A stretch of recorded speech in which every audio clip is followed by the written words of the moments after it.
We live still.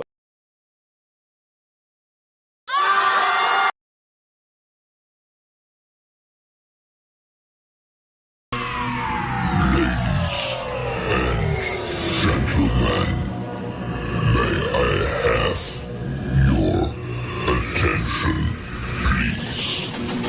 The show starts in 5, 4, 3, 2, 1, go.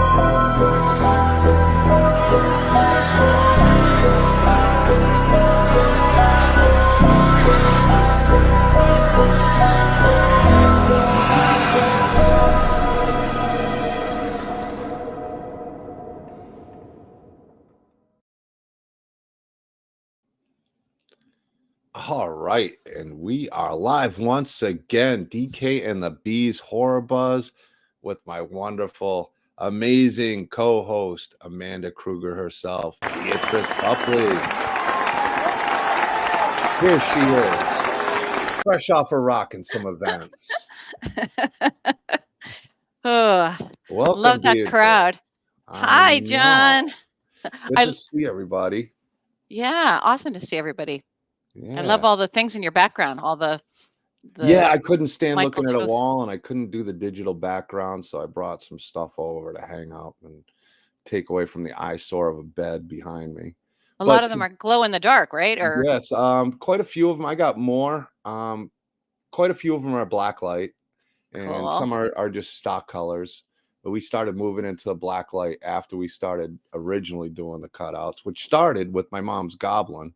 right. From Maximum Overdrive, which we're going to be seeing the truck at Scarefest. So, Woohoo! I don't know what's more dangerous, the front end of that truck or my mom on a scooter with the Goblin head. Yeah. I got my money on my mom taking things out a little bit better. But she's a terror on that thing. You got to watch out for her. She is. Yeah. Zooming. So Peter Anthony is out filming in Seattle, and he totally forgot he was doing it this Wednesday. But we're incredibly happy for Peter. If you guys haven't, yay, Peter! We didn't watch last week's show. Peter was our guest. He was coming on because we have Steve Barton from Terrifier 2. He acted in Hatchet 2, producer on Never Sleep Again. Fantastic documentary with my wonderful co-host next to me, who has a appearance in that. It's an amazing documentary. But plan on watching it about 8 parts because I think it's about 5 hours. Yeah, seriously. And anyone who has watched it, tell us honestly. Oh, look at all these Facebook users. You guys aren't using our little thing. I told you guys. You're supposed to go and just quickly link into StreamYard. If you just go into StreamYard/Facebook and you just click on this one button, literally it takes 2 seconds. They don't find out all your what you eat for breakfast and all that kind of stuff. See if it's got it posted in here and I can share the link. Facebook keeps changing things, which makes it terrible. Okay. It makes it awful. But we do see but those of you, oh my goodness. Oh, he's here. I know. We were expecting him to be late. He's here early. I think we thought he was going to be late, but he might be. I'm hearing. Oh, hold on. Where is our little thing? Who is it? Ooh, who's here? I think our special guest is actually here. He made it. You want to introduce him, John? Well, I'm getting everything ready. I'm getting better at it. Okay. But let me get I hate the way StreamYard, like we were talking about, does we it. Can't do. Yeah. All right. I am ready for Steve Barton. You pull him up. All right, Steve. So add to stream. Yay! What innovation! See, this is what I'm talking about. Standing ovation, man. That's Yeah. awesome. Right? How are Hello. you? Hello. We actually we met in person. What was that? A week ago? Well, When you were know we at? what's funny? We met one other time a long time ago when I was doing Never Sleep Again. Oh, were you actually? Yeah, but that makes sense because we were in New York. Mhm. Oh, And that was the last time I seen you. And then we were kind of like ships at the night at how do you even say that name? Catastrophicon. That's it. catastrophicon. I learned just Catastrophicon. don't say it. Let Beatrice say it for me. She's a lot better pronouncing things. Catastrophicon. Yeah, Steve was way down at one end. I was over here. Yeah, there's But a lot of syllables and vowels and stuff like that. You know, it's a little. Steve, were you the one in charge of that special water, or was that someone else? You see, there's this thing that everywhere I go, special water Appears. sometimes comes to make its way near my table or myself. And actually, that was Michelle Santiago. She it's a funny story about that. She had brought a huge bottle of blueberry vodka. And I was up since 5:30 in the morning to get there on time. So by the time I got to the table at 9:15, I'm like, oh, it's the afternoon. Screw it, right?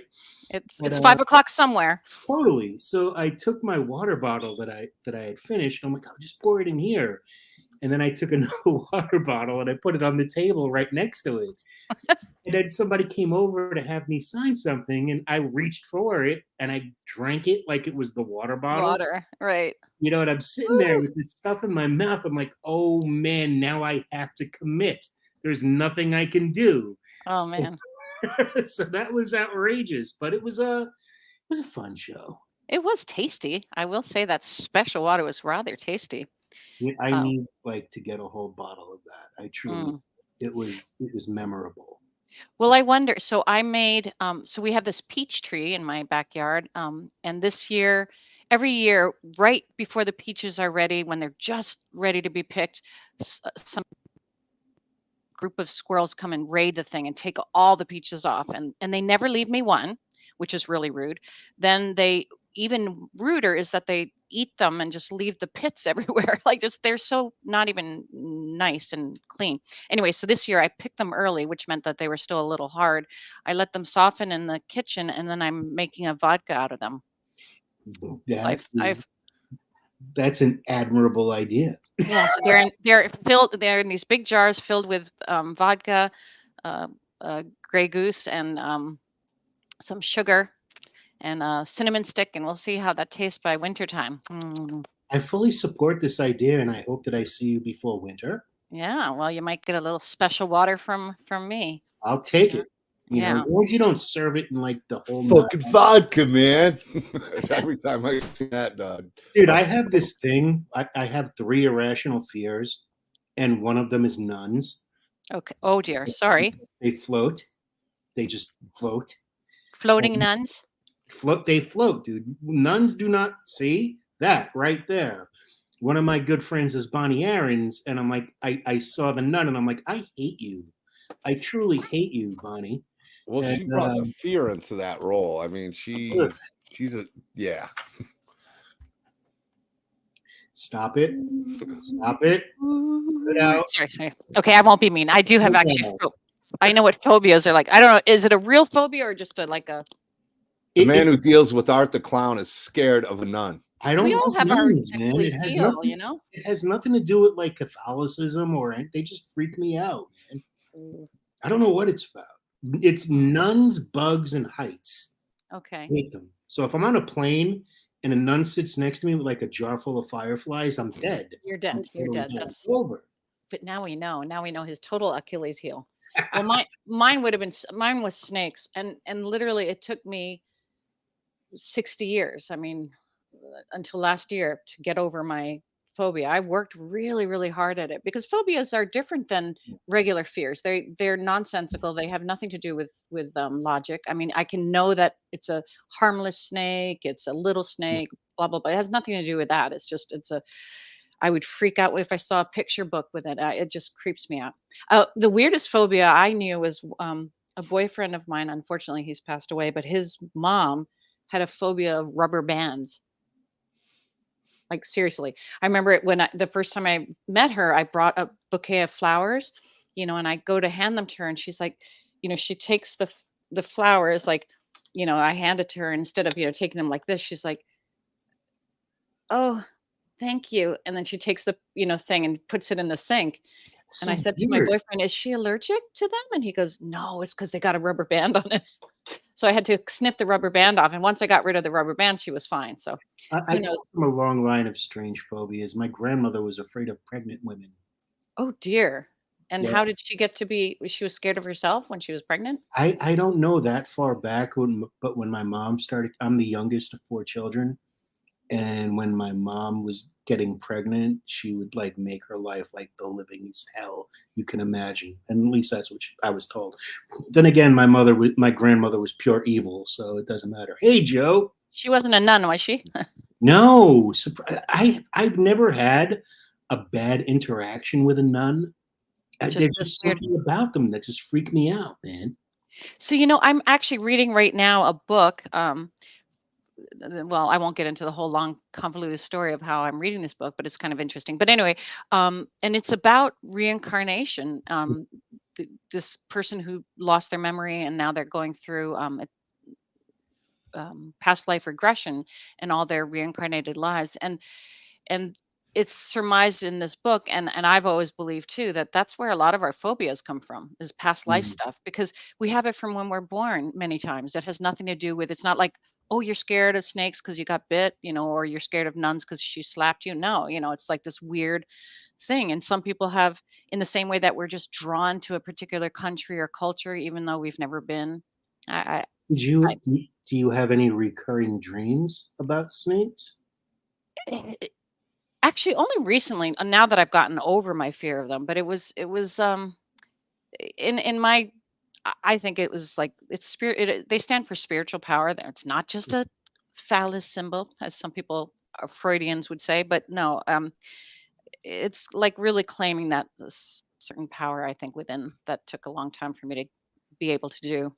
But Yeah, anyway, enough about me and all this babble. I don't know if Steve, if you've seen, have you ever watched our show I've only seen it, like, in passing. in I passing? mean, this Okay, last couple of years have been lunacy in my crazy. life. Yeah. Well, so So we have a couple regular segments on our show, and one of them is, we like to introduce, because almost all of our fans are also animal lovers, as we all are, and so we like to feature our special guests' animals.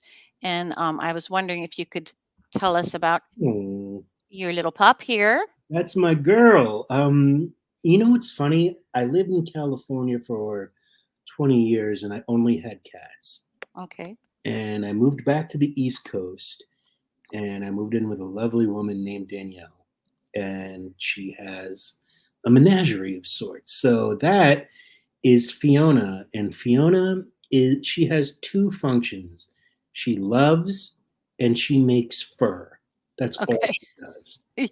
You We know, had one of those too. A love and fur. yeah, Yeah. it's just these little floofs all over the house. You can't, and I wear, mind you, primarily black. So it's like, hey man, love me, love my dog. Sorry about that. You're just gonna have to deal with it. But you know what? I love animals more than anything in this world. I like them more than people because I think animals are actually, if there are such a thing as angels out there, I think animals are them. And it's just, it never ceases to amaze me how intuitive they can be with what you need and how in tune they can become with your feelings. It's just, I love all animals, and Fiona's a very special dog. Danny has MS, and she's trained to, Danny's my girl. She's trained to alert if she's feeling weird or stuff like that. So Oh, awesome. the dog is just absolutely incredible, and she is just a big, huge love bug, and I love everything about her. She's so cute. And then what about cars? Can you tell us? Captain Art Romero Spalding. You see, when I moved here, I moved in with Danny. Danny had a dog already. She had 2 cats. We have a rabbit. We have a bird who you hear chiming in every now and then. And I just wanted my own little fuzzy, something I picked out and something I raised. And when I was a little kid in Brooklyn, New York, I had a ferret when I was like maybe 13, 14 years old. And his name was Boomer. And I just remembered adoring this little guy so much.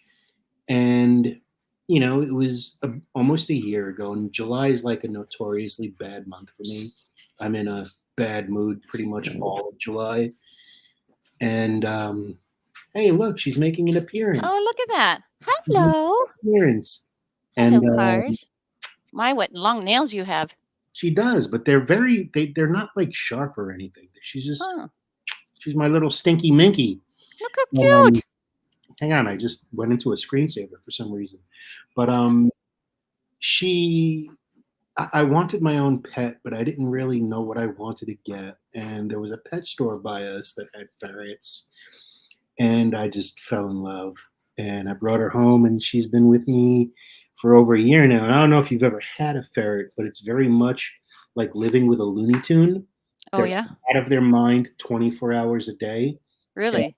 And they hop like sideways, and they honk, which is amazing. So like there's a little furry thing hopping and honking all around the house. It's amazing. Honking. Oh, I'll have to look that up. Oh my goodness. And then one other, so now you have a menagerie.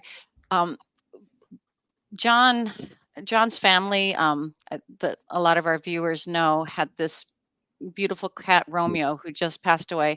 And one of the things special about Romeo was this perfect little heart on his nose. And I saw on your post, this. That's incredible. Love you. Yeah, I saw you post that. Yeah, I had Classic since she was 8 weeks old.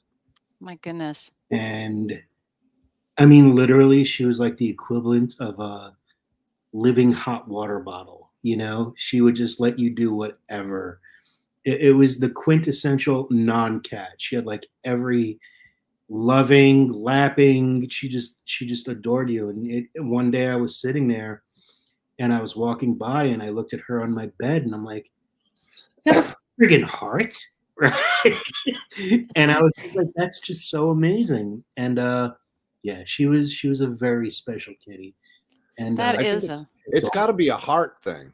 Yeah, because my parents' cat with the heart on the nose, they were pushing it around in the stroller. I brought my 3 individuals that I take care of with my parents, and they're there pushing around the cat in a carriage at a convention. I'd never seen it before in my life, and I knew the cat was cool. I mean, I've spent time with my parents. It was a big part of it, and it just kind of went out with a bang. The whole time, it was probably the most popular guest at the event, to honestly just walking through. And I came out with a bang, bringing cars to Catastrophicon. Oh, really? Yeah. Oh, that would have been fun. I have a backpack for her, a little travel backpack with like. Oh, how cute! It turns into like a little. You unzip it, and it's like a little tent. But then I remembered that ferrets are actually illegal in New York, and I didn't want to have to deal with any weirdness. Oh, I didn't know that. Okay. Yeah. Wow. Speaking of my mom, she's here. Hey, Mom. Hi, Mom. Hi, Mom. You saw the little kitty. That's really amazing. I have a photo album, an online album that I keep of all the hearts that I see every day. I mean, I see hearts everywhere in nature. I see it in stains and leaves and puddles, and hearts are everywhere. But that is really, I was blown away when I saw your cat. I'd be honored if my cat made it to your heart collection. Oh, that would be so sweet. Then I will add her to my heart collection. It is a she? She was, yes. Her name was Classic because she was in black and white. See what I did there? Ah, there you go. All right. Okay, so we have so much to ask you and talk to you about. But shall we get a few of our other things out of the way, John? Sure. Is it time for B's three jokes? Well, let me that sound stuff, because I don't want to be late. Okay. All right. So I'll get them over with quickly. We have 3 bad jokes that B tells, which is me. Okay. All right. You guys ready? I don't think we have a drum roll, right? Okay. No. You had an applause when I came in, but not a drum roll. I know we need to add a drum roll, but you're ready there, John? Okay. I am ready. All right, guys, here we go. B's first bad joke this week is, why did the old man fall in the well? Answer? Because he couldn't see that well.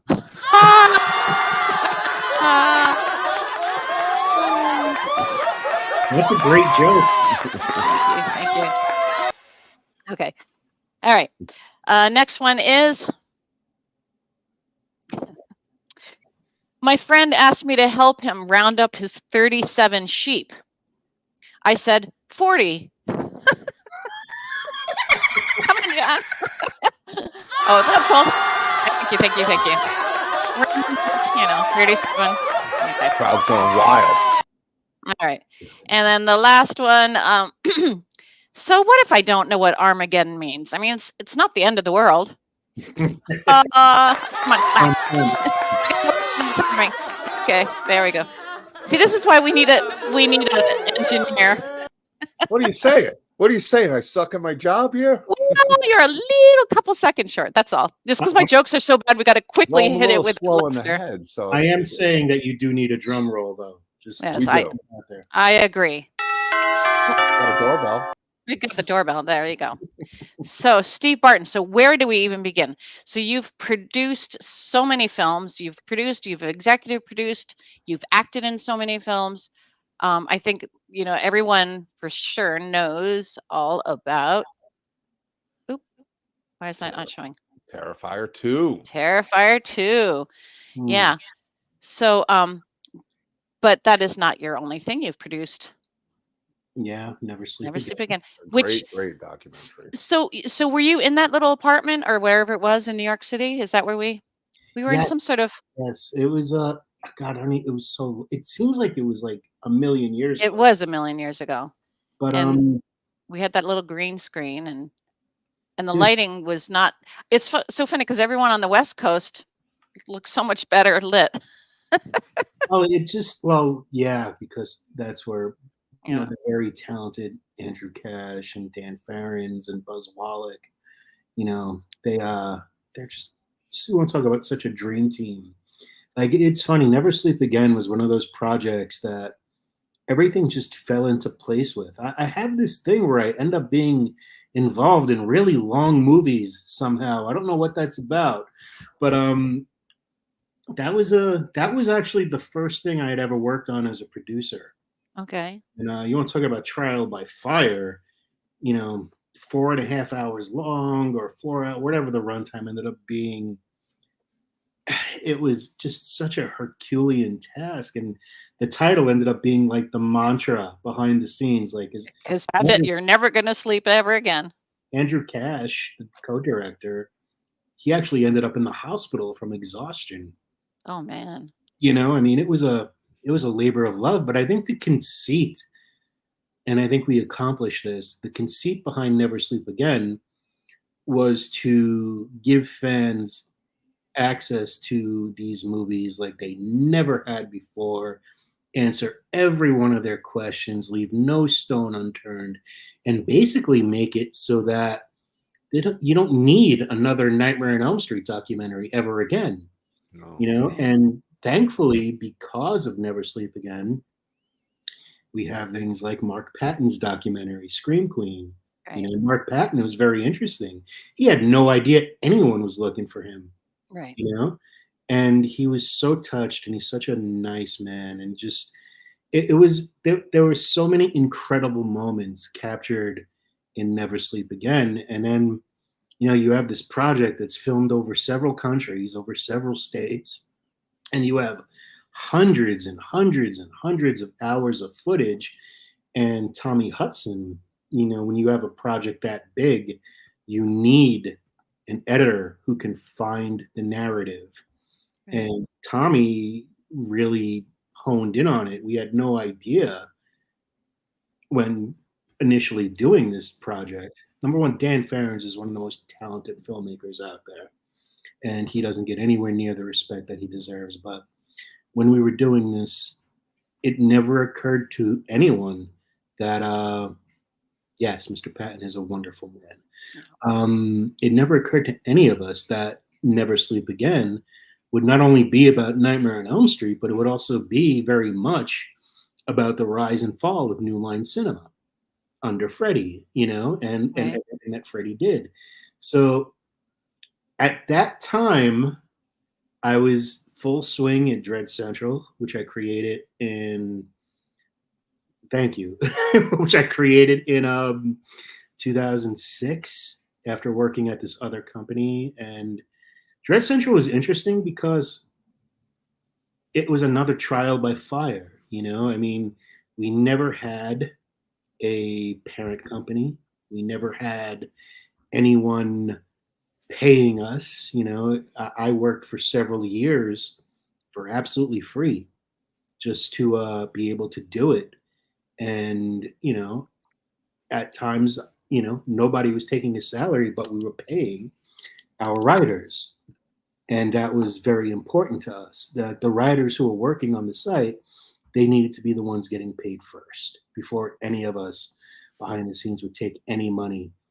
And we accomplished everything we did with that site, being completely indie, completely our voice. Nobody had any say in what we did other than myself as editor in chief and whomever else I was with at that point.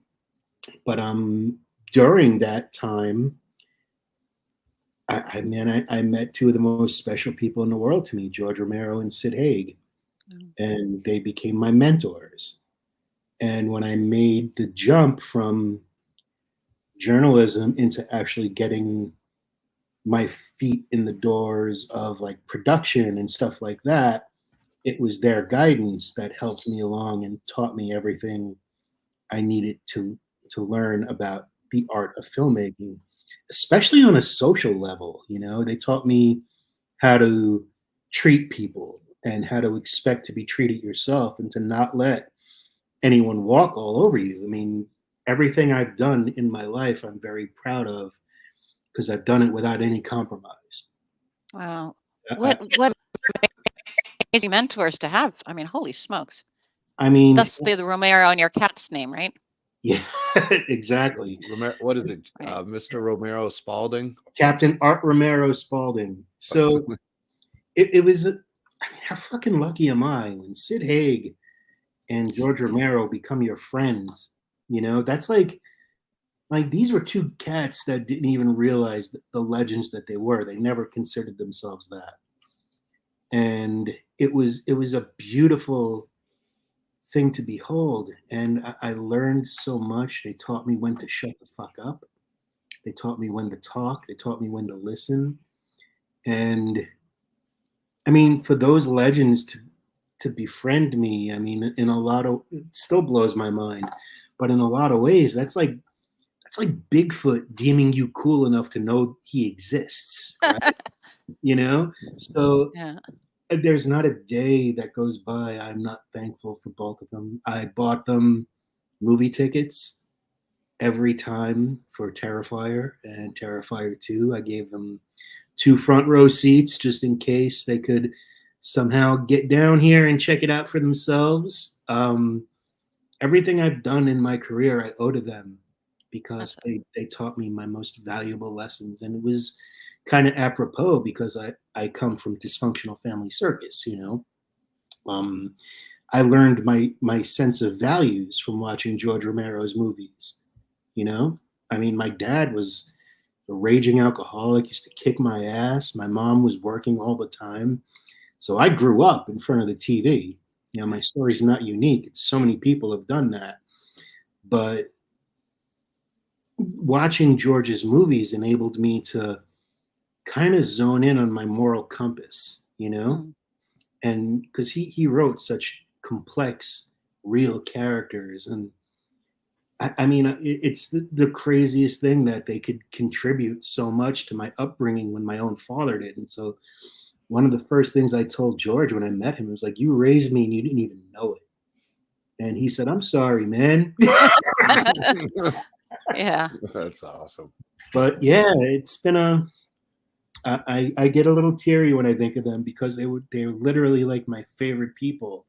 And there's not a time that's gone by in the last couple of years of this crazy ass fucking ride that I don't think back and say, man, what would they say? What advice would they give me? And, you know, when I did Dread Central, it's because I wanted to help indie filmmakers. You know, I wanted to give filmmakers a platform where they could have as much attention to them paid to them, I should say, as like the studio filmmakers did. Right. And that was very important to me. And so to be able to continue on helping younger filmmakers like Damien Leone and Spider One, who I did Allegoria with, you know, it makes me happy. It's like a natural continuance of what they had taught me. And it's very special to me because I have, and I'm sure you could relate to this, because the older you get, you accrue all this wisdom, and sometimes you can't even give it away, you know? Yeah. So you end up with all of this. And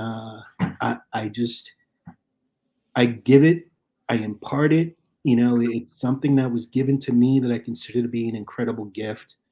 So when I get a chance to work with like an indie filmmaker, if they want to listen, I will help them no matter what they want. You know, it's an honor and a privilege to be sort of like almost a weird gatekeeper to their memories. Kind of like an uncle, a creepy uncle.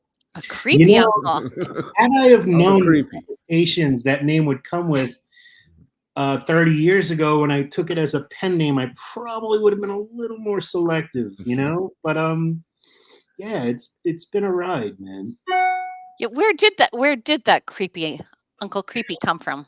When I was a kid growing up in the 70s,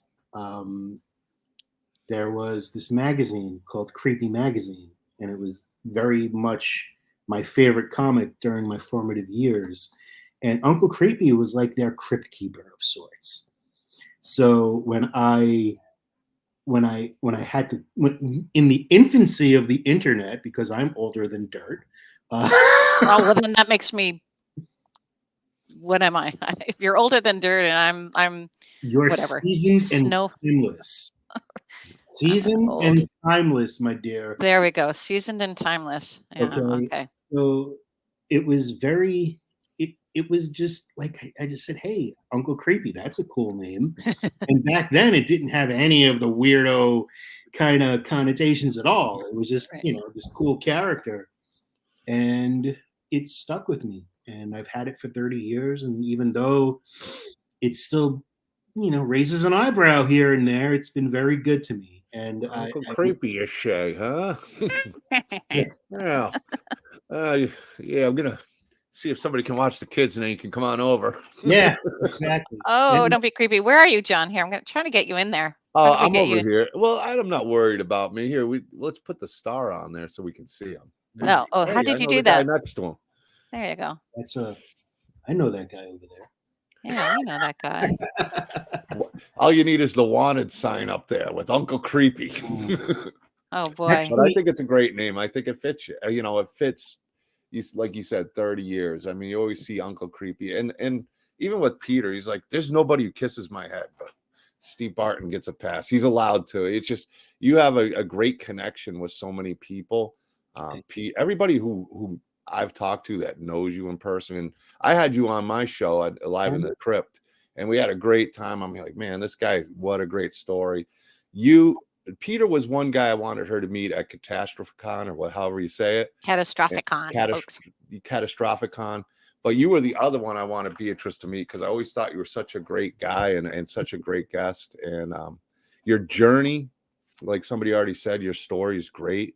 I think the fans need to hear it, because you really went through, you started probably not even intending to do what you're doing, and you had your ups and downs to get to Terrifier 2, to hit that point and really blow up and hit that level. Just showed how much hard work you had and how much people believe in you and the reputation you built to get where you are. So congratulations, man. Thank you. I really appreciate that. In terms of Terrifier 2, you know, Damien Leone, Michael Levy, Philip Falcone, George Stoiber, Scott Clausen, Jay Levy. It was a very small crew, and they did all of the heavy lifting. You know, they made that movie as good as it is. It was theirs, and I'm just glad I was able to come out and help out where I did. You know, whether it be helping with the distribution end or whatever they needed. Terrifier, the original Terrifier is an interesting story of how it came to be.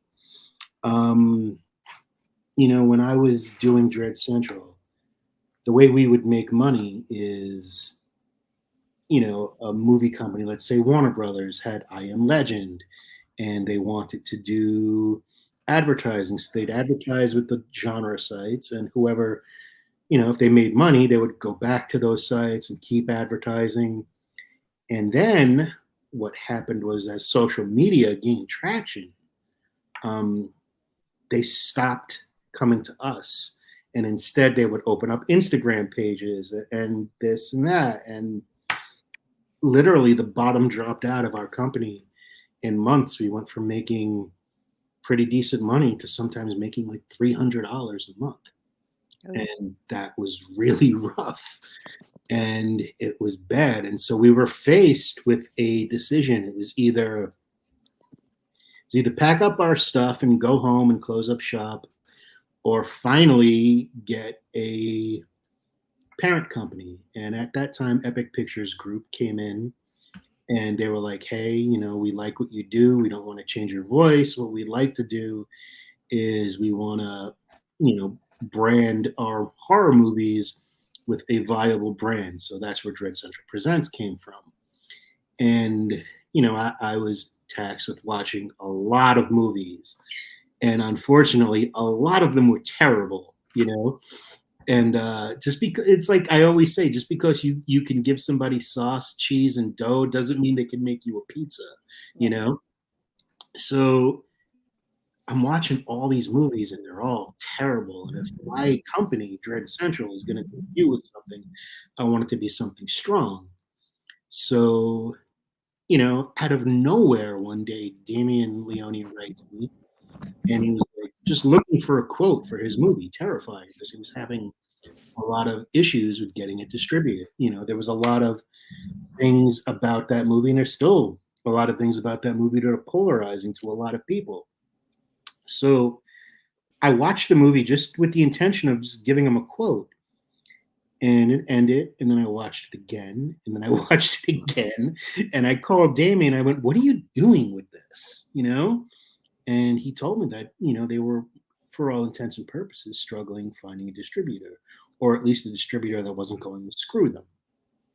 And so I'm like, wait, do me a favor, don't do anything with this until I can bring it to Epic and say, hey, this is the movie I want to lead with. I know it's not one of the ones you found and the ones you supplied me with to watch, but this is it. This is everything that I wanted my label to come out with. It was gory, it was indie, it was scary, it was funny, it was everything that I love in a horror movie. And truth be told, they weren't happy with it. They were they were of the mindset that, you know, at this point in time, Stephen King's It was huge. So like, oh, the world has their own killer clown movie and blah blah blah. But I would not shut the hell up. I just badgered them. And I badgered them. And I think in some ways they acquired it just to shut me up. But I knew this was it. I've always been good. I've been lucky enough to be able to identify what's kind of in the zeitgeist or where the genre is heading. And I don't know how I do Huge that. skill. That's a I huge don't know skill. how. Thank you. I don't know how I do that. I don't know where this navigational thing came from, but it's here. And they acquired it, and honestly, they were gonna quietly release it. And I'm not gonna lie, the person who was heading Epic Pictures Group at that time, He's no longer with the company, but he made my life a living hell on a daily basis. And it got so bad to the point where I said, hey, release this movie. If it doesn't perform like I think it's going to, you can have my company. I will step down. I will give you my shares of the company and I will walk away. Because that's how much confidence I had in this movie. I don't know why I had that much confidence at that time, but it was in my bones. It felt like what I needed to do, and it seemed like the right thing. And I always listened to my gut.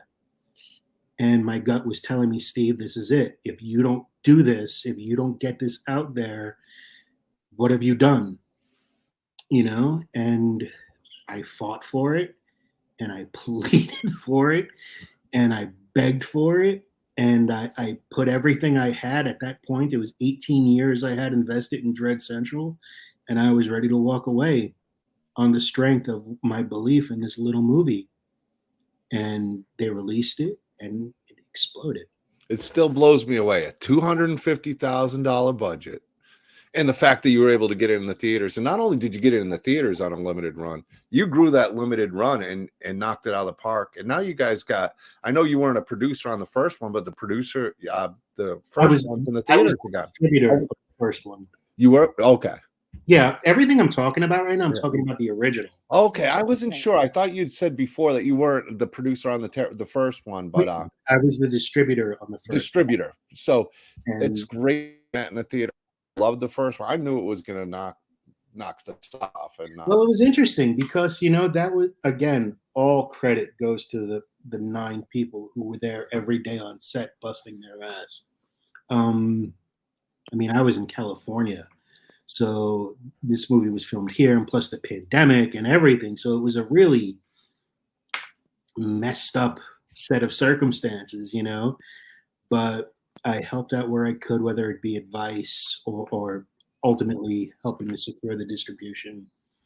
And, when the prospect of, after Terrifier 2 was released, I ended up quitting Dread Central anyway, because I didn't like the guy who was steering the ship, to be blunt, and I didn't feel that the company would be successful with me at that point.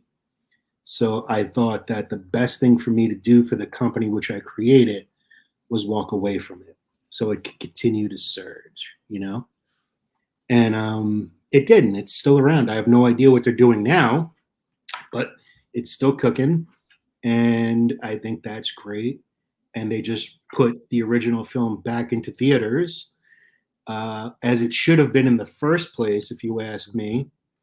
But then when Terrifier 2, the possibility of that came around, I said to Damien, dude, I kind of have to be a part of this. Not that,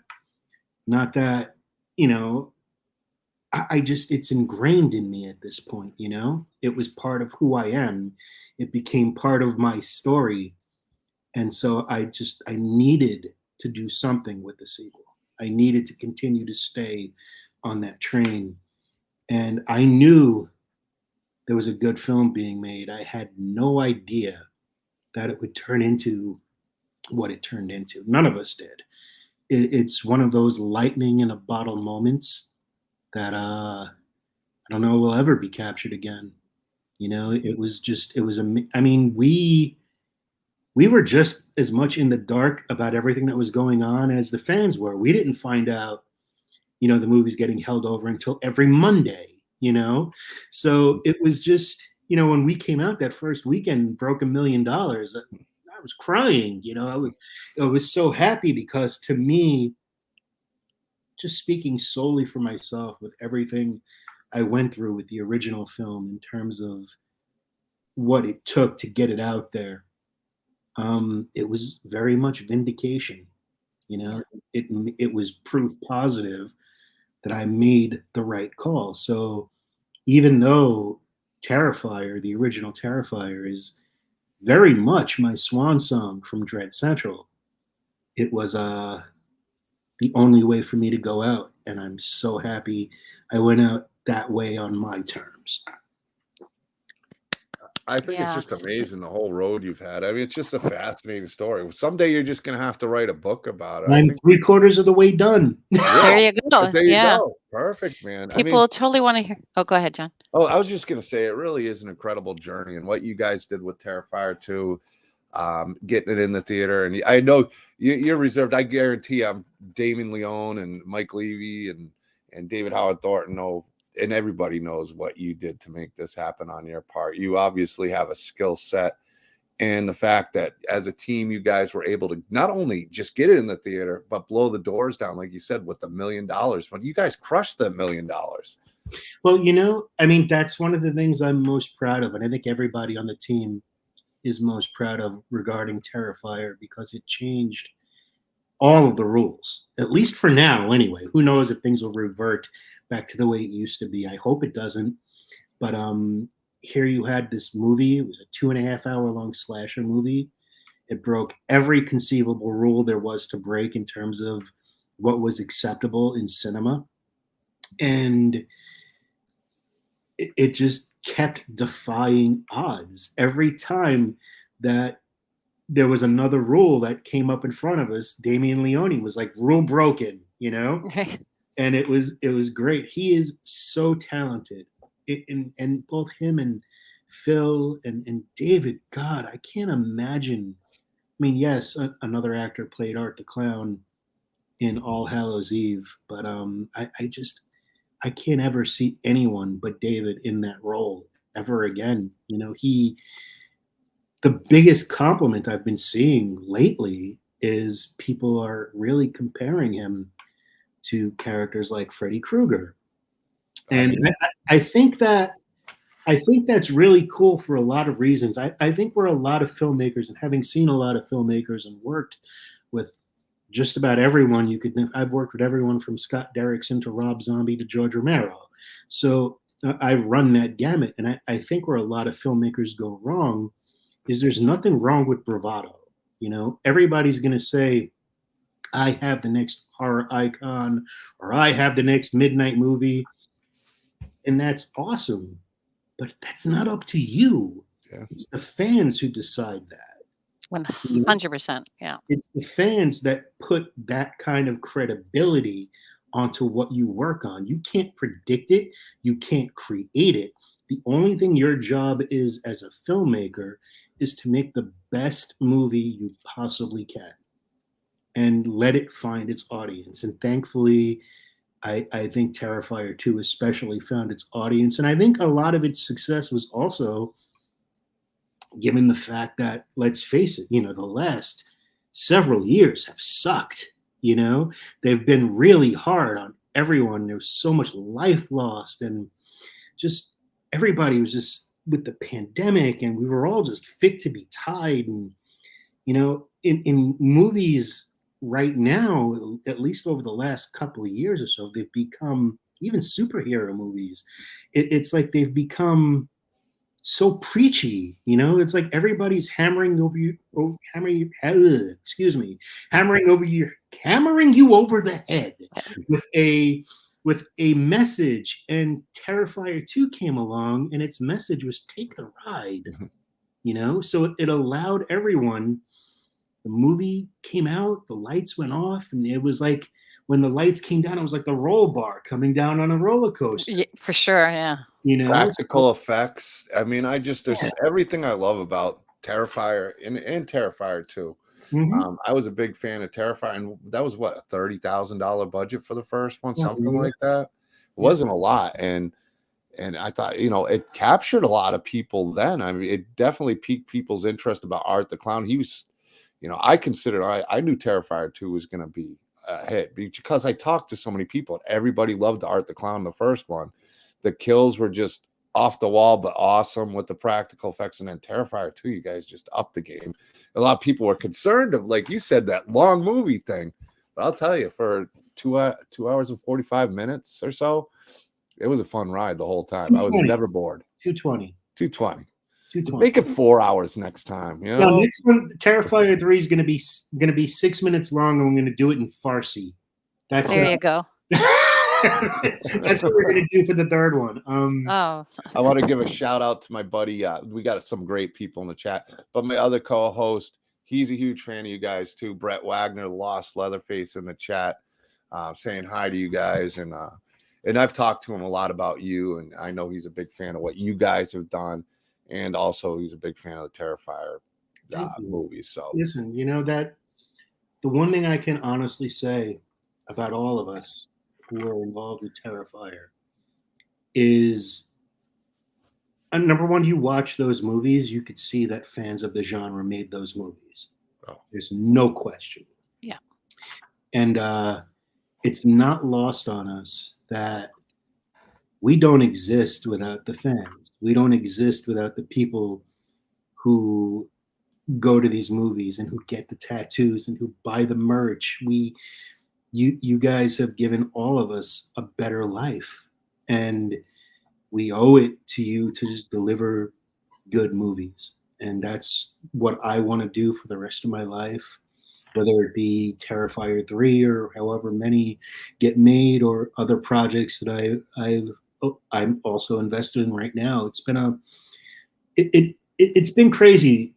You know, I think I lost my point a little while ago. I think the greatest thing all of us have taken away from this is how good it was for the genre itself and filmmaking itself. Because if any movie would have did what Terrifier 2 did in terms of breaking the rules, in terms of getting into theaters and proving that there's a market and an audience for something that's non-homogenized, and if anybody would have broke open that door and did those numbers, we would have been just as happy. The fact that it was our movie is even greater to us and absolutely mind-blowing.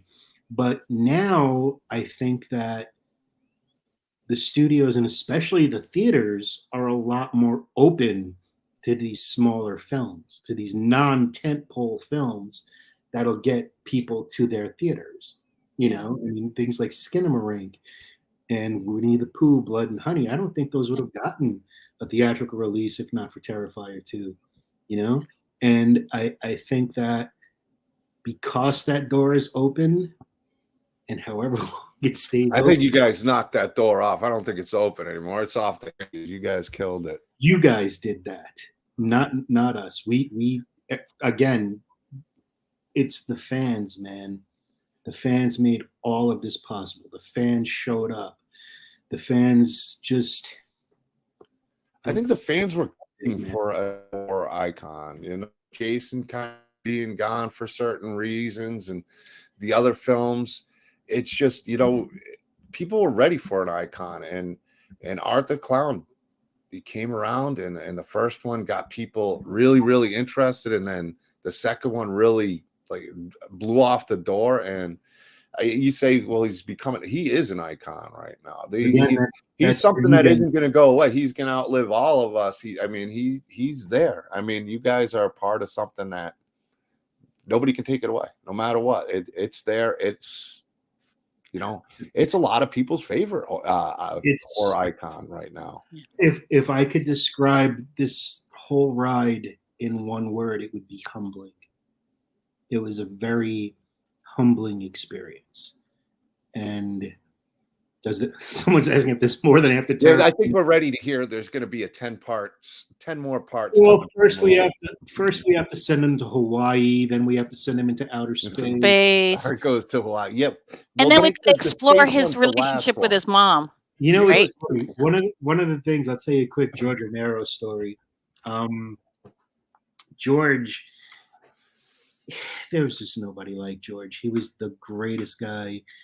And getting to play one of the featured zombies in his last movie was like one of the biggest thrills of my entire life. That was my life coming absolutely full circle. But Survival of the Dead was filmed in Canada, and it was literally like 30 below zero. And after it was over and I caught up with George at the premiere, I said, you know, George, two things. One, nobody's seen me get a headshot. And two, can't the dead like come to life in a more warm climate? Can't we have it somewhere? You know, I mean, my character is dead. I just hold on to a boat, transport, you know, whatever. But yeah, man, it was just that was such a mind. That was like watching Picasso paint, dude. Watching you're always tied to Romero now by being in the movie. And you were such a good friend. I see. I mean, I watch your posts, man. Like I said, I was a big fan before I had you on the first time, and I became even a bigger fan after hearing your story. And that's what was so important for me to have Beatrice meet, because I think you're just a really special guy out there. And like I said, Peter Anthony and you were the two people I told her to make sure she said hi to at that convention. Peter is an amazing guy. Peter is super talented. Just like myself, he's a bigger guy, bigger than me, in all the right ways. Don't feed his head. We don't need that any bigger. In all the right ways. He has so much determination and so much drive, and you can't teach that.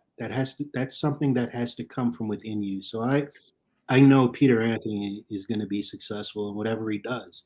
He just has that drive. He has that I'm committed attitude. And I love that, because here's the thing, man.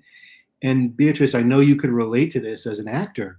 You know, when you're working in this industry, one of my main points of contention I had with my ex was, you know, I've been in this business 30 years now. And I was with her a great portion of that time, but things would get hairy. Things always get hairy in this business. And she would ask me, well, what's your plan B? There's a little bit of advice for anyone getting into this weird business. If you have a plan B, you probably shouldn't be doing this. Right. There is no plan B. It's either do this and make it work, or don't do this and get yourself away from this industry. There's no such thing as doing this halfway or half-heartedly. You got to pour every ounce of yourself and your heart into it. You know, this is a business that's predicated mainly on rejection and failure. And we've all had every conceivable door slammed in our faces at one time or another. But when you get to that one door that you can open and walk through, it is the greatest feeling on the planet. And, you know, over my career, I've come really close to sticking the landing, you know, and being successful. And I'm so proud that Terrifier 2 enabled me to stick that landing. Because, you know, there were so many times over the last 30 years, I wanted to give up and just throw in the towel. Dude, I was working. I didn't take a salary from Dread Central for 7 years. You know, I was working at a GameStop. I would get up every morning at 4 a.m., update the website for the East and the West Coast. And at like 7:30, I would go to GameStop. I'd go to work, and I'd come home at 3 o'clock in the afternoon or 4 o'clock in the afternoon, and I would re-update the site. And then literally I was working for free, literally just investing in myself and my company for 7 years before I saw a dime. And when the money came, I got to tell you, it was like Christmas. I was like, holy shit, I can eat something other than ramen noodles. This is but it takes a special fortitude. And if you don't have that and you're not ready for the tears, and there's going to be so many more tears than there are smiles. But the cool thing is, when you're at your lowest, and I've been at square one 3,000 times, you know, and I'm no stranger to square one. I've had the rug pulled out from under me. I created Dread Central just to feel like I had somewhere to belong, and that got pulled out from under me too, you know. And I've learned to embrace that. All that bad and all that shit and all that pain, it's mine. You know, nobody could take that away from me. And I've learned to embrace it in a lot of ways. And now when something goes wrong, I find it kind of exciting. I find it exciting in the way that when you're down and you're flat on your ass and you have nothing else to do but look at the walls around you, and you have to say to yourself, how am I climbing out of this? It's those moments, those really horrible moments, that are going to shape who you become and what your character is, and who you want to be as a person. So you got to really embrace the bad times and welcome the good ones when they come. We got somebody at the door. Speaking of good times when they come, here we go. What is going on? Woohoo! Look who's here. I'm in the middle of Seattle. So I'm all tatted up. I'm ready to go live for the shoot, but I wanted to jump on. I apologize I couldn't be on earlier. I want to say what's up to my people and my boy Steve Barton. What's going on, man? I gave you a great compliment, Peter. I said that you're bigger than me in all of the right ways.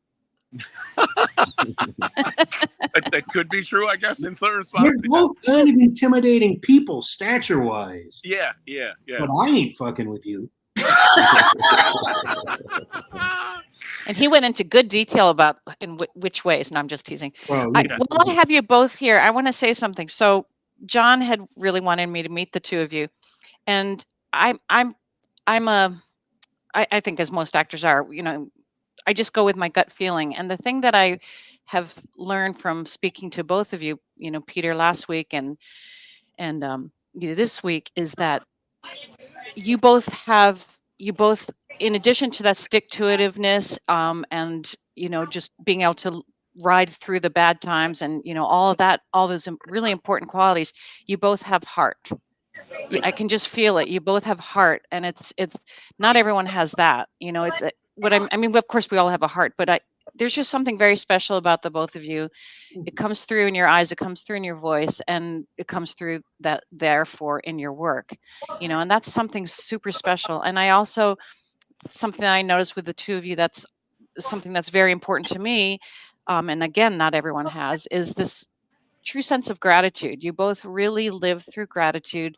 You honor the people that got you where you are. You're not forgetting where you came from, and and you're passing it on. Steve, especially, you had such strong. Now you're really taking the time to mentor others, and Peter, you're doing the same with the opportunities you're creating for others. So those are all such, to me, the most important qualities, and especially later in life. Like, I don't want to work with anyone that doesn't have that kind of thing. Like, it's not worth it now. I don't need this in the way that I did when I was younger and acting. And unless you're working with people that just love what they're doing and have that kind of heart, it doesn't matter. It doesn't matter the amount of money. I mean, it's great to make money, but this is so much more important. So that's why me and Steve, I think, get along, because Steve knows I have issues with people in the industry. I'm sure he has issues with people in the industry. And it's funny because we were friends before Terrifier took off, or I took off doing what I was doing. We used to hang out at Monster Mania, and I don't like being touched. I'm like an old school alpha male. This guy would kiss my forehead every time we would leave Monster Mania bar, and somehow I let him do it. So I knew there was a specialness there early on. It's because I'm adorable. Oh, man. Thank you for the kind words, especially Steve's a lot nicer than me. So I agree with you on that. I definitely am grateful for the fans and where I've come from. And Steve is just like a sweetheart to everybody all the time. I one of the things I pride myself on is that I existed in Hollywood for almost 20 years. And I got to where I got to, and I didn't ever lie to anyone. Right. And I've always been honest with everybody. And listen, no matter who you are, no matter how good you think that you are, you're the supervillain in somebody's story. And that's okay. But I know when I go to bed at night, I've done everything I possibly could have to the best of my ability, whether it led me to a failure or it led me to a success. And that's all you can do. That's all you can do. Yeah, and I think Steve, like me and Steve, both lay our hearts on the line. Like Steve with emotional stuff or whatever he's going through with his life, and me with like Bryson, my stepson, whatever, and everything online. I think that's a realism that real fans can connect with, instead of trying to act like you're different and your life's better than everybody else's. Yeah. One of my biggest problems, and I'll be very honest with you, is imposter syndrome. You know, I have imposter syndrome. It always feels to me like no matter how much I've done, no matter how much I've accomplished, am I still worthy of being in the room with people like Beatrice, who done this movie, and Ari Lehman and Sid Haig and George Romero and all these people, Doug Bradley, I've been lucky enough to befriend and become friends with. And the answer most times is no, but that's okay too, because it just makes me keep pushing and keep pushing. And I'm always going to I'll be 75 and ornery, and I'll be like, I'm going to keep going, God. That's all I got, And this industry and this genre, and I think the same goes for Peter, you can't fake this. People will see through it. It's when you're a fan of something, especially the horror genre, and I think it's because horror is the only genre that's based on an actual feeling. You can feel, And because there's that very human connection, a fan can see through the bullshit, So you have to just be honest and be who you are. And if someone don't like you, God bless, you move on. But never let anything dissuade you from what you love and what you want to do and who you want to be. That's the biggest valuable lesson I've learned from both George and Sid. Yeah, and if I could touch on that, Steve, you're right, dude. Like, I got a producer, and he's like, "Here's 50 grand. You can't mess up. You won't fail. I trust you. Here you go. Make the movie." And you're just like, "I don't even know what I'm doing right now," And they give you this power, and I think it's twofold. One, you're scared, like you said, like I'm not even worthy for this. Then the other half of you is like, if they believe in me that much, then I can do it. And it's like pushing you. But you constantly have that battle against internally with yourself. I agree 1,000%. Yeah, I've come to learn that the answer is never no. The answer is always how. Yeah. How do we do it? What do we have to do to make something work? And I love that because it lets you get into like these crazy details. Dude, I'm a schmuck. Okay. I'm a high school dropout with a GED. I've never had any formal training as a writer. As I didn't go to college. I don't have any of that kind of education, but what I do have is street smarts and heart. And that's gotten me everywhere I needed to be.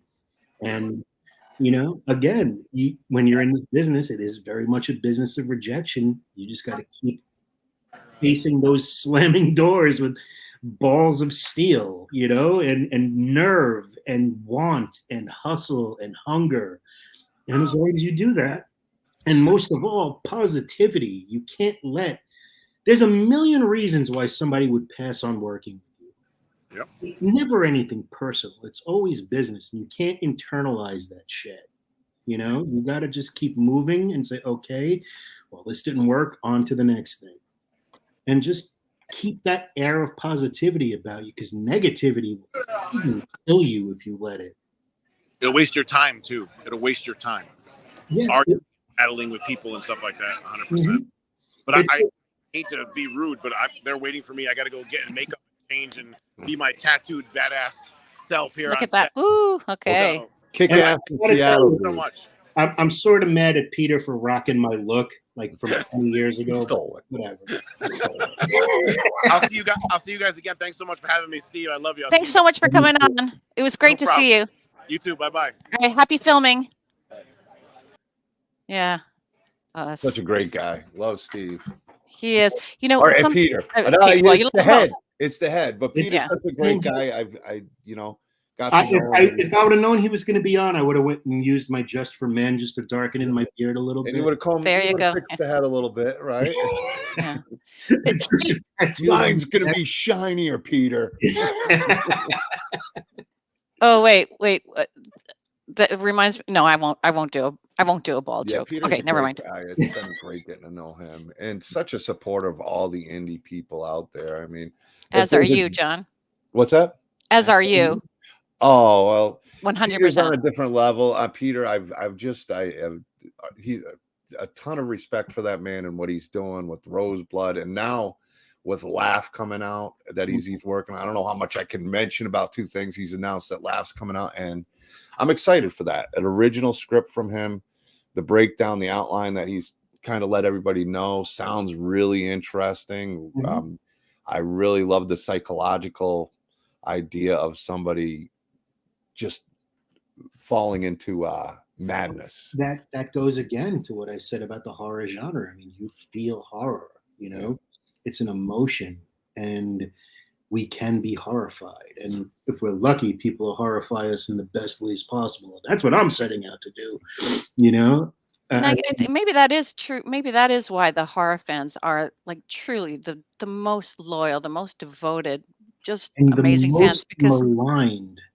yeah, well, so is horror as a genre. I mean, come on, you know, we were like the hookers of the, you know, or whatever. You know, it was really considered lowbrow. I mean, I remember for years and years and years not telling anyone I was in Nightmare on Elm Street because people would look down on it.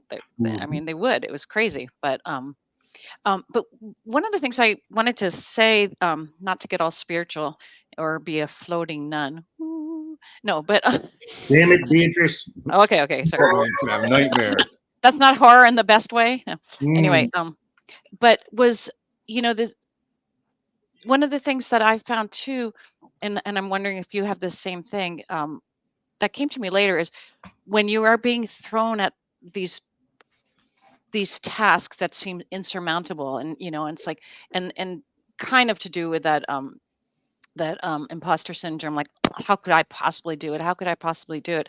I was living in India in an ashram when I left after Nightmare on Elm Street, because after doing a Nightmare on Elm Street, after having all my career before me, where I was in all kinds of films and theater and starring roles and whatever, as soon as I did Elm Street in Hollywood, all I got was horror films, and they probably were the ones that you were reading, those same scripts. I mean, they were awful. I mean, you know, it wasn't horror, it was horrible horror. You know, it was just really, really awful scripts. I just couldn't stomach it. And for that and other reasons, I left, and I lived in India for 2 years in an ashram where, yeah, it's actually where Eat, Pray, Love, she was there at the same time too, writing.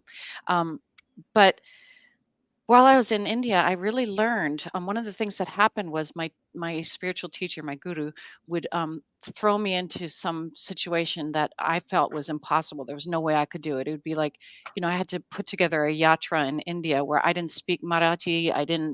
The computers were always breaking down. I didn't know anything. And she would just put me in charge. And the lesson I got in that situation, and also over and over, was I would be like, how can I do this? How can I do this? And I'd be racking my brain at 2 in the morning thinking there's no way I can do it. And suddenly, like, I would break down, realize there's no way in hell I could do it.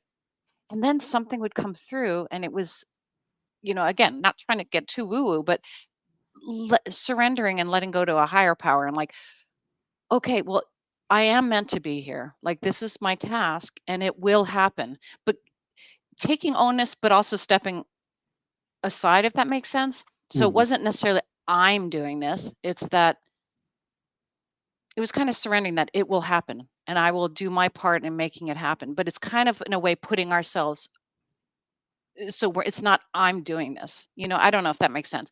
But anyway, each and every time I got to that conclusion, and I would kind of in a way step back and let whatever the powers be, that whatever it is that you believe in, to come through, it would just suddenly start happening and things would start flowing, and everything would just start to click into place. But I found that whenever I'd be slamming against that wall over and over, wherever it was in life, it usually meant that the wrong I was involved. You know, I was too, you know, some ego part of me was too involved, you know, ego being negative too. You know, it can be self-doubt is ego as well, you know, and that's the times that I found, that I had to learn to kind of step back and step out of the way, and then it would happen again. Well, But that's number one, that's a very beautiful story to share. And number two, I think a lot of people, where they go wrong is the biggest obstacle you face is yourself. You know, you need to be able to let yourself exist and get out of your own way. You know, even today, I find myself falling into bad habits sometimes, And I'm human. This is what happens. We all do it. Bad habits. Habits. Sorry, Yeah. I had to throw that in. Yeah, Sorry. I did that. Well, I set them up and you knock them down.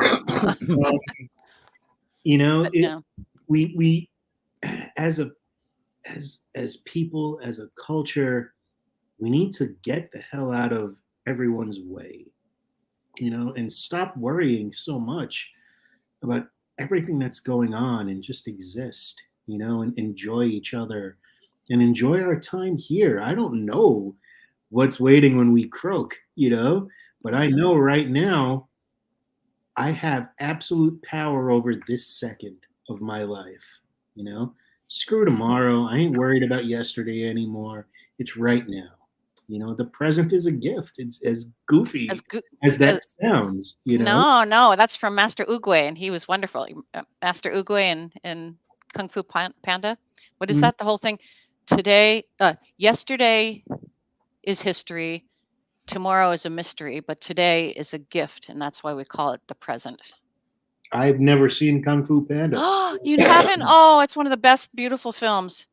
Dude, I haven't seen, I don't know many fairy tales. I haven't watched many Disney movies. I literally mainlined horror from my Just Blood and Honey is the closest to anything you've read that's children's. You know, it's just, I never had that type of exposure, you know? So like I said, I was left to my own devices at a really young age. So to me, I was like, Disney or Return of the Living Dead? I know. Exactly. You know? Yeah.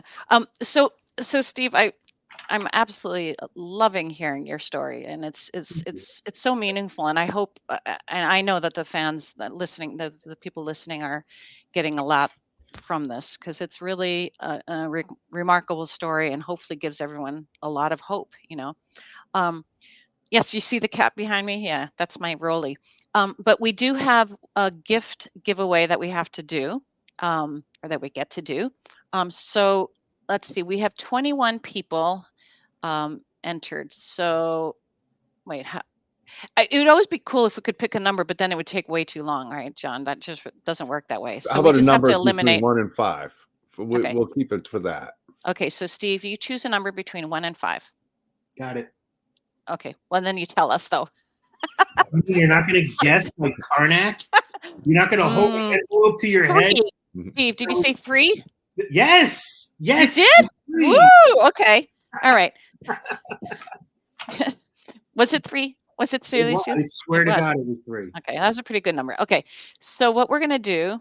Oh, hey Clint. Okay. Please do present. How do I do this? Share screen. There we go. Okay. Oh no, John, how do we? There it is. Okay. Should I make it bigger?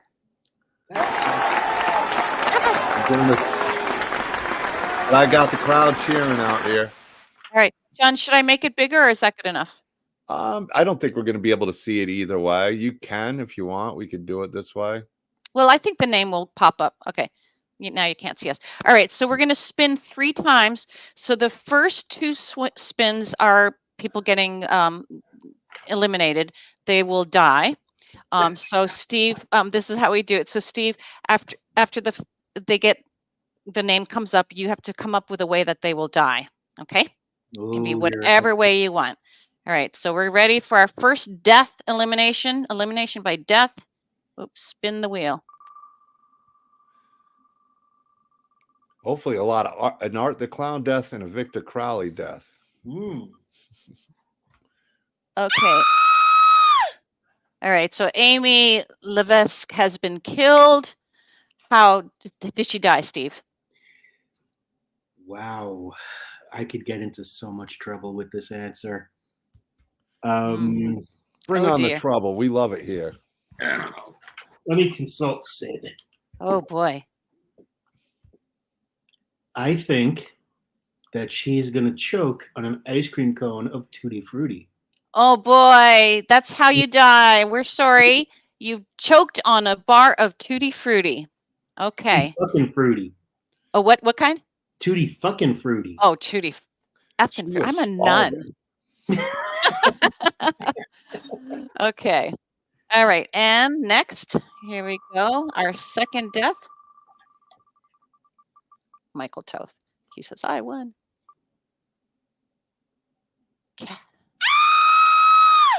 Kelly Lagrone has died. We are so sorry, Kelly. You are eliminated. You have died how? Well, is Kelly a man or a woman? Or what did they identify as? Because that could drastically change the kill here. Let's see. Do you know John Kelly? Do you know who Kelly is? I don't, but I'm gonna guess a I girl. think it's a I'm female. gonna guess a I think girl. so too. Yeah. So I'm going to say we do an old school Art the Clown gag and hang her upside down and split her with a chainsaw. All right. So Split. instead of hacksaw to make it a little different because we did the hacksaw. Okay. Hung up upside down. Cut to pieces. Yeah. Oh, Kelly. Oh, is a man. Kelly is a man. Sorry, Kelly. Well, Kelly, did you want a different death or you want to stick with that one? That's a pretty brutal death with a chainsaw. Well, you know, well, it we're doesn't equal matter what you opportunity. got down there. We're equal opportunity. It's going to hurt either way. You're slicing up the taint. It's going to make you cry. It's just the way it is. There you go. So, Kelly, you've got your death there from the producer of Terrifier to himself. All right. Now, the third one is going to be our actual winner. Oh, should we show them what they're winning? You will be winning, sent to you free, our very special Uncle Creep in the house. Yes. The special DK and the Bees Horror Buzz mystery box. Ooh. Nice. Yeah. We can see it. Here we go. I'm going to put you on solo so people can get a good look at it. Now, this is filled with keychains and magnets and. Oh, how awesome is that? Yeah. We've got magnets. We've got stickers. We've got. You got a Doomsday's Crypt business card. Don't forget about that. Don't forget the Doomsday business card. Can't forget that. And oh, look at this very cool magnet here. An adorable DK and the Bee magnet. And then, oh, what is this fun, cool thing? Well, I'm not going to show you every single thing because it's supposed to be a mystery box. Yeah. But I know you're kind of ruining the mystery. I know. Okay, there's other things in there. There's other things. Okay, so now let's. Mystery as are we going to? Can I kill this winner? Even yes, yeah, they would probably love to be killed and win. So let me take me out. How do I take me out? Wait, we want to do this. I gotcha. Okay, you got the spinny wheel? Oh, I don't. I think that'll be. Hold on one sec. Got it. Why does it say remove? There we go. All right, guys. So this is the last one. This will be the winner and the death, the dying winner. Who will it be? Spin. Oh. Spin wheel, spin. Let's see. None of this. Haha. Oh, Jonathan's. Did Jonathan win? Oh, Wendy, you were so close. Jonathan, are you online though? Jonathan, you have to be here. We were texting back and forth. Jonathan said he had Steve on his show a long time ago. Jonathan, are you here? Jonathan Steele going once. Jonathan Steele going twice. I can't believe Wendy was almost winning too. Jonathan Steele. See, you snooze, you lose, dude. I'm so sorry.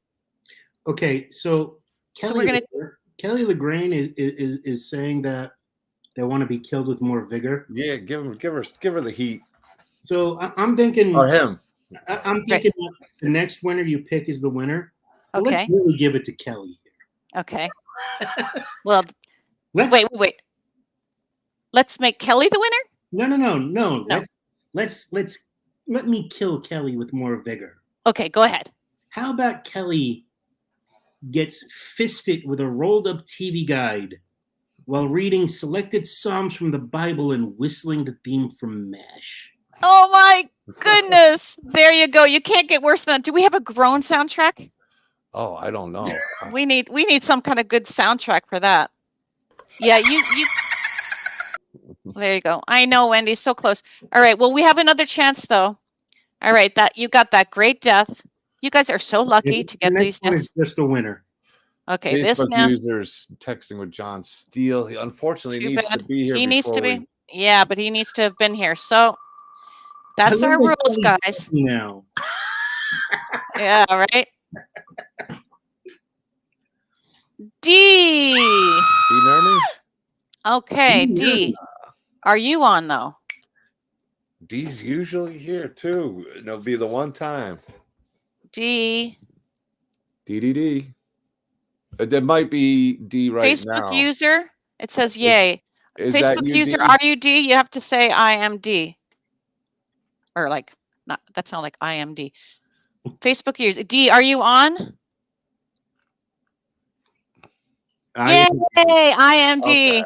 Okay, so you won the wonderful special thing, and then D is texting the last guy.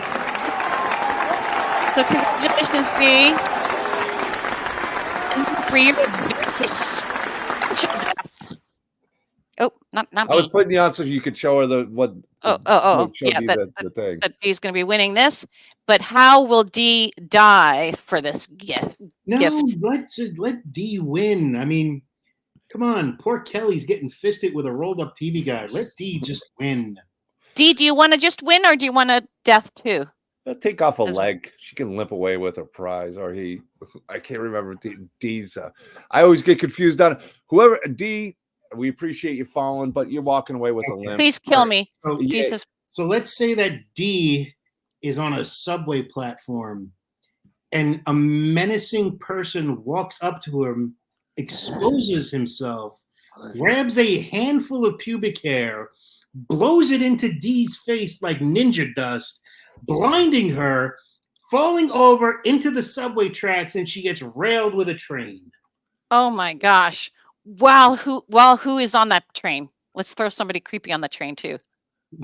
Kevin Spacey.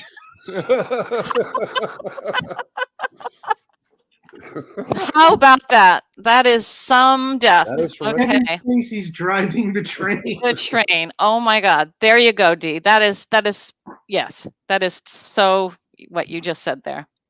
You should see my cards with them. Cards Against Humanity blank cards. They're pretty fucked up. Yeah.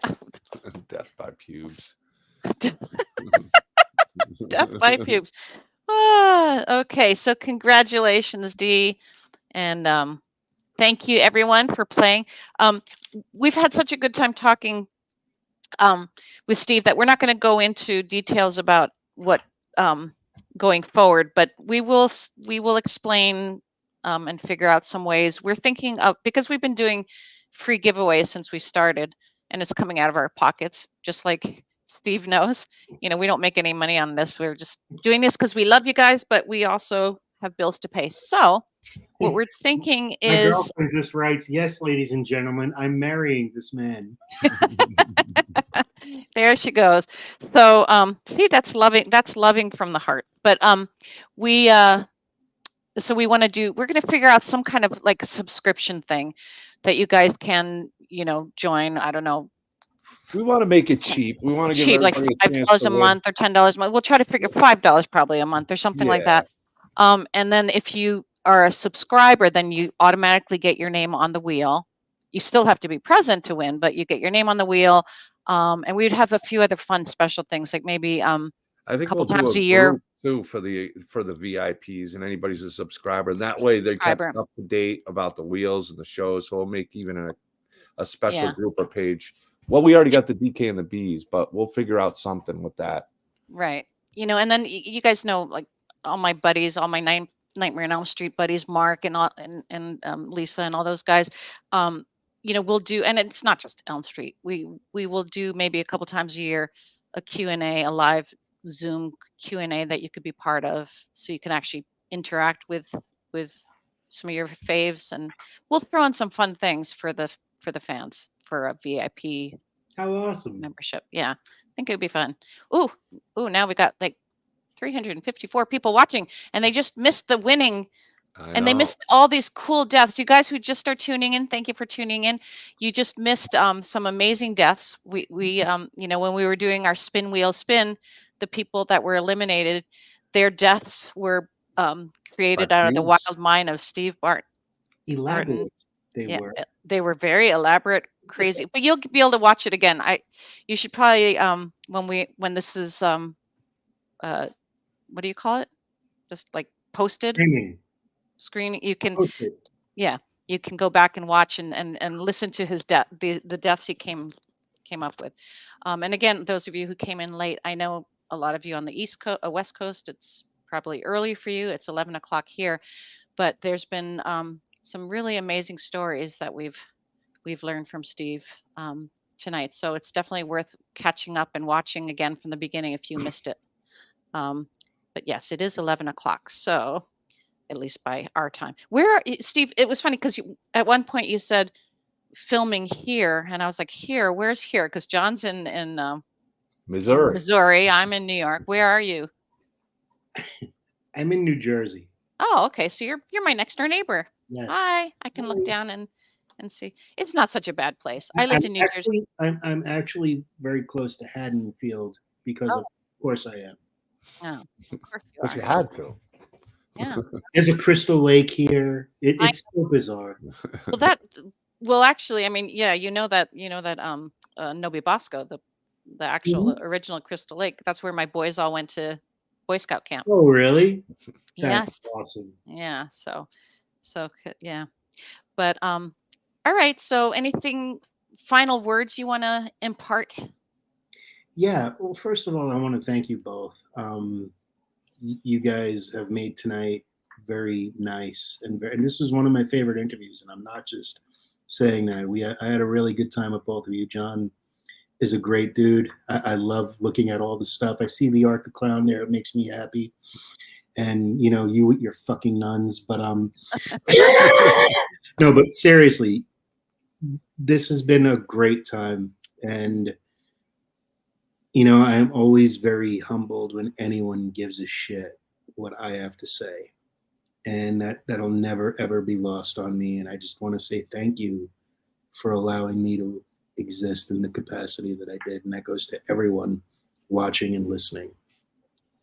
Well, it's been a pleasure and a total honor to have you on our show. And I know the fans all appreciated it as well. And John is 100% right. You are an awesome guy. I can tell. So I know likewise, man. Well, you're not an awesome guy, B. I'm not an awesome guy. Well, how do you know? Well, Could be. I could be a they. I don't know what's under the habit. She is awesome. She's become such a great friend, and I love doing the show with her. We were just at Crypticon, Kansas City together. It was such a great time, and I know you saw her the weekend after. Busy bee over there, and that was your first convention being invited to. So congratulations on that. I'm hoping to see you at a convention down the road soon. Hey, if you guys want me at conventions, let them know, man. I'll let them know. That's how it works, everybody. I know. Yeah. I'd love to see. I'd love to see you at the Scarefest this year. I know they're pretty full, but I know all those guys are going too. And I plan on being around for a long time, so they can book me for next year. Yeah. Oh, and I know Wendy. Well, she was on at one point, Wendy McCabe. I just wanted to, because I wanted to really plug Monster Mag. Do you guys know? Are you guys familiar with Monster Mag? So this is issue number 1. This is the issue number 1. This is the brand new. They call it for East. What do they say? The East Coast or the Northeastern, whatever. It's a brand new horror magazine put out by Joe Souza and Wendy McCabe, who do Monster Expo conventions. It has contributors, all kinds of contributors. It's got tons and tons of gore. You missed the most exciting page, though. Yes, I know. Here we go. Right at the front. Doomsday Crypt. Nice advertising there. But it's got fabulous articles. It's really great quality. We've got so the first one was great one with Lloyd Kaufman. What's that? Lloyd Kaufman. Lloyd Kaufman with Trauma. The whole interview with him. We had the gore you're looking for. We have visceral FX. All kinds of interesting things for all horror fans, including cartoons and pullouts and, just like the good old day magazine. And it even has, with incredible artwork. And it even has one of those things I love. What is that? Like it was a horror humor and things on special effects makeup, interesting, horrifying horrifying. What do you call it? Come on, John. What am I thinking? Horrifying recipes. Yeah, Lloyd Kaufman. Nice. But A little bit of everything in there. a little bit of everything in there, including, let's see, what's this? It's An advice column, Dear Mama Krueger. the best part. Sorry, it's a nun. Look at that. She's That's floating amazing. around. So it's an awesome magazine. Yeah, it even had and look at in horror stories and spot the differences. And when I listening to you, Steve, I think you should write an article. If you're writing your book right now, maybe you can shorten like just a story of or Maybe. choose a story a month. I mean, they're going to have. I never say never. That's right. So I think you would be an excellent contributor to this magazine. But anyway, for you guys, if you have not checked it out yet, please do. Monster Mag, and this was the premiere issue. You can do it just an online digital subscription or get them the real ones. Very reasonable, and that's a very usually leads to a prescription. The subscription, I dropped the link. I mean, for the price and what they're doing and the quality of the magazine, it's incredible quality. It's by that's Joe Souza. You know how the promoters are. They're fans too. It's by the fans, for the fans, involved with the fans, and it's a great. Get me a Monster Expo, man. We're going to get you in there. I'll talk to Joe. We got to do it. I think you'd be honestly, I think you'd be a great article in there. Centerfold. Somebody forgot their top. Naughty. So anyway, check that out. And and then if you have any questions for Mama Krueger, send them in. It's an advice column, and she writes in a humorous kind of way. So Perfect. Anyhow, well, it's been wonderful having you on, and we hope we'll have you on again. Pleasure was in the mine. future. Of course, anytime. All right. Thank you, everybody. Thank you, lots Steve. Lots of love to you guys all. Thank you, and congratulations to our winner. And Dean Ermy. And sorry, Jonathan Steele. You snooze, you lose. Good night, everybody. Good night.